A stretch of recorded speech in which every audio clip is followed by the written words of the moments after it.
क्या आप जानते हैं कि भगवान शिव के गणों में एक ऐसे ऋषि थे जिनके 3 पैर थे? जी हाँ, 3 पैर, और उनका शरीर केवल हड्डियों का ढांचा मात्र था। यह दशा किसी और की नहीं बल्कि महादेव के परम भक्त ऋषि भृंगी की थी। लेकिन सवाल यह है कि आखिर माता पार्वती को अपने ही पति के भक्त को इतना भयानक श्राप क्यों देना पड़ा? चलिए जानते हैं इस रहस्यमयी कथा को। ऋषि भृंगी भगवान शिव के अनन्य भक्त थे। उनकी भक्ति इतनी गहरी थी कि वे महादेव के अलावा किसी और को पूजने के लिए तैयार नहीं थे। यहाँ तक कि वे माता पार्वती को भी शिव से अलग मानते थे। उनका मानना था कि शिव ही परम सत्य हैं और शक्ति अर्थात पार्वती का कोई महत्व नहीं है। जब भी वे कैलाश पर परिक्रमा यानी प्रदक्षिणा करने जाते तो वे केवल शिव जी की परिक्रमा करने का प्रयास करते और माता पार्वती को छोड़ देते थे। माता पार्वती को भृंगी का ये व्यवहार पसंद नहीं था क्योंकि शिव और शक्ति एक ही हैं। एक दिन ऋषि भृंगी ने हठ पकड़ लिया कि वे केवल शिव की परिक्रमा करेंगे। ये देखकर माता पार्वती शिव जी से सटकर बैठ गईं। लेकिन भृंगी नहीं माने। उन्होंने एक भौरे यानी बीटल का रूप धारण किया और शिव पार्वती के बीच में से निकलने की कोशिश की ताकि केवल शिव की परिक्रमा हो सके।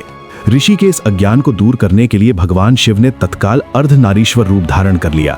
अब शिव और पार्वती एक ही शरीर थे। लेकिन भृंगी की जिद देखिए, उन्होंने भौरे के रूप में अर्धनारीश्वर के शरीर को बीच से छेदते हुए केवल शिव वाले भाग की परिक्रमा कर ली।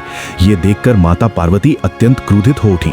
उन्होंने भृंगी से कहा, हे ऋषि, तुम ये भूल गए कि पुरुष और प्रकृति का मिलन ही जीवन है? तुम्हें लगता है कि तुम केवल पिता के अंश से बने हो? तो जाओ, मैं तुम्हें अपने अंश से मुक्त करती हूँ। शास्त्रों के अनुसार शरीर में हड्डियां और नसें पिता का अंश होती हैं, जबकि रक्त और मांस माता का। पार्वती जी के श्राप देते ही ऋषि भृंगी के शरीर से सारा मांस और रक्त गायब हो गया। वे तुरंत हड्डियों का एक ढांचा बनकर जमीन पर गिर पड़े। शरीर में शक्ति यानी मांस मज्जा न होने के कारण भृंगी खड़े भी नहीं हो पा रहे थे। उनकी ये दशा देखकर दयालु महादेव का दिल पसीज गया। शिवजी ने उन्हें खड़े होने के लिए एक तीसरा पैर प्रदान किया। तब ऋषि भृंगी को अपनी गलती का एहसास हुआ। उन्होंने हाथ जोड़कर माता पार्वती से क्षमा मांगी और स्वीकार किया कि शिव और शक्ति अलग नहीं बल्कि एक ही सिक्के के 2 पहलू हैं। शक्ति के बिना शिव भी शव समान है। यही कारण है कि आज भी कई प्राचीन शिव मंदिरों में आपको अर्धनारीश्वर के पास 3 पैरों वाले ऋषि भृंगी की प्रतिमा देखने को मिलती है, जो हमें सिखाती है कि नारी और पुरुष का सम्मान बराबर है। अगर आपको ये पौराणिक कथा पसंद आई हो तो कमेंट में हर हर महादेव जरूर लिखें।